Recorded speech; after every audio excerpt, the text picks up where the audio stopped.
Episode 10. Time to repay a debt. Linuka Omga knew they wanted to get rid of her. Lady Omga, we're here to escort you to the spaceport. The uniformed woman smiled, but her dead eyes and the two armored enforcers of the government security service betrayed her intentions. Linuka needed to stall them. Nereids. She had several rotations to plan her next steps, and now needed to rush. She couldn't risk letting them into the apartment.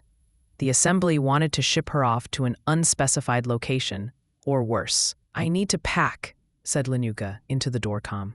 "I got my belongings littered all over this place." Linuka had no possessions in this galaxy.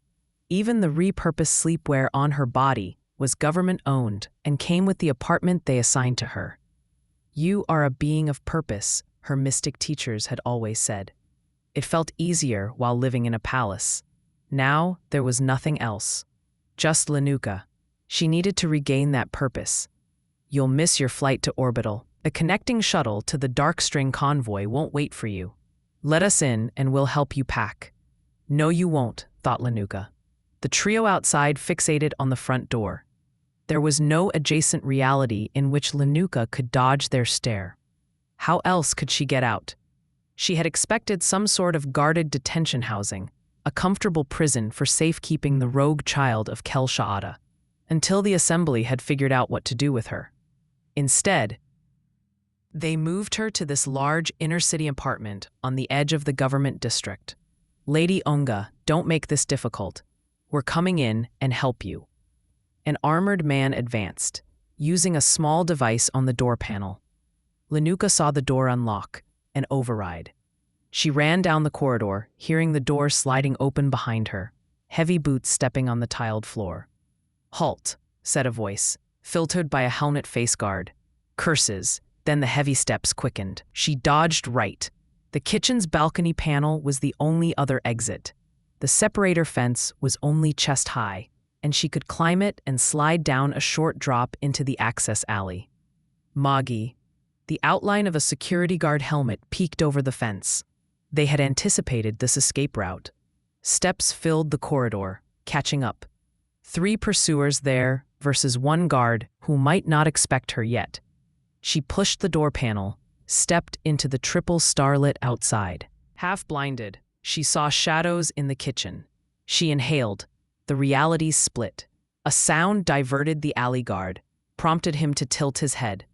No time to see more. Linuka threw a balcony chair over the fence to her left, then climbed over, jumping down to the right, landing on both feet, one ankle crooked, pain shooting up her leg. She bit her tongue, limping down the alley. The street corner was within reach. The guard was briefly distracted by the chair scraping the alley floor, giving her almost enough time to escape. "Halt." Almost. Nereids. A security speeder parked in the street around the corner, with 2 more armored guards running toward her. "Let me guide you." Linuka knew that voice inside her head. Her Urmi sensed danger and longed to take over, control her body. Linuka had no interest in waking up in some sewer tunnel, with security guard blood on her hands. Missing spins of her life. "Do your job and fix my ankle," she scolded the overeager symbiont. A crowd. A busy wall of people flocking out of the government district. The assembly session had ended, and all the people who kept the government running boarded transport loops, leaving the center of power. She darted away from the armored pursuers, left another right, and there was the crowd, just as the splitting realities had promised. Her back tingled from a stun slug, but the Urmi had widened her local blood vessels, rerouting the stun current, using fast-acting agents to reset nerve and muscle cells, negating the paralyzing effect of the weapon. The guards did not attempt a second shot, either aghast at how she shrugged off the slug or concerned about creating a panic by firing into an unsuspecting crowd. Linuka became one with the people, covering her movements all the way to the transport loop. The visuals of all these people's world lines made the situation unbearable for her mind, so she shut multi-awareness off. The guards were plowing through the crowd behind her.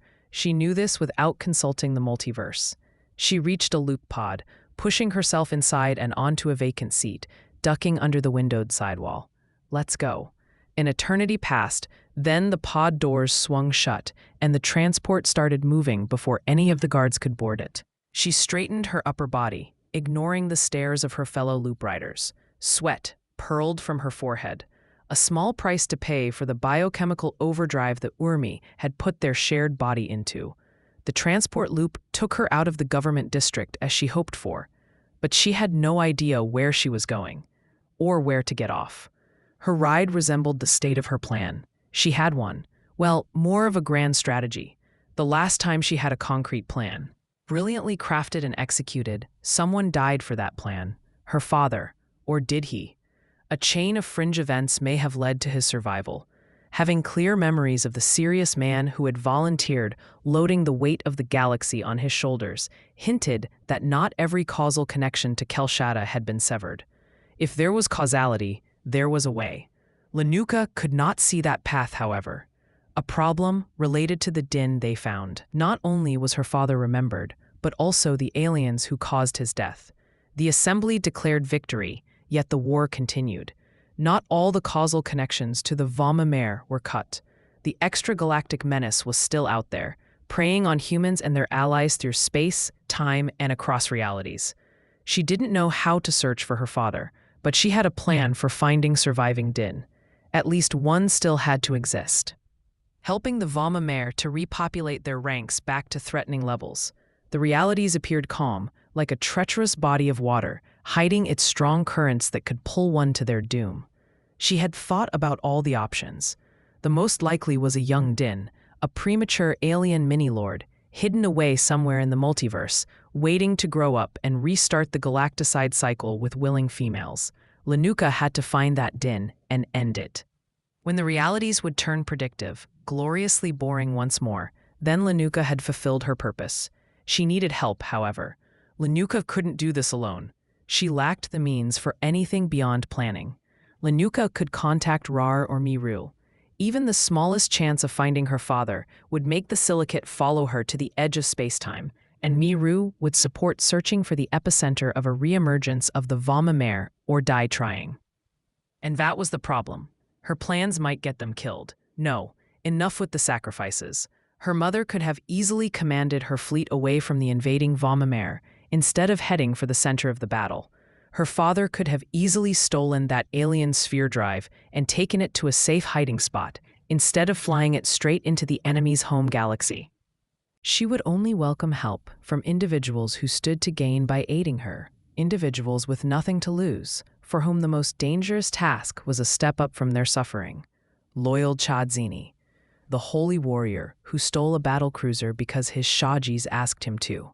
The assembly had arranged for Cha Dzeeny and his marines to be executed and then generously commuted the sentence to a lifetime of abuse by unhinged experimenters. Linuka would leave the government world, but not alone. Time to repay Cha Dzeeny and his team and break them out.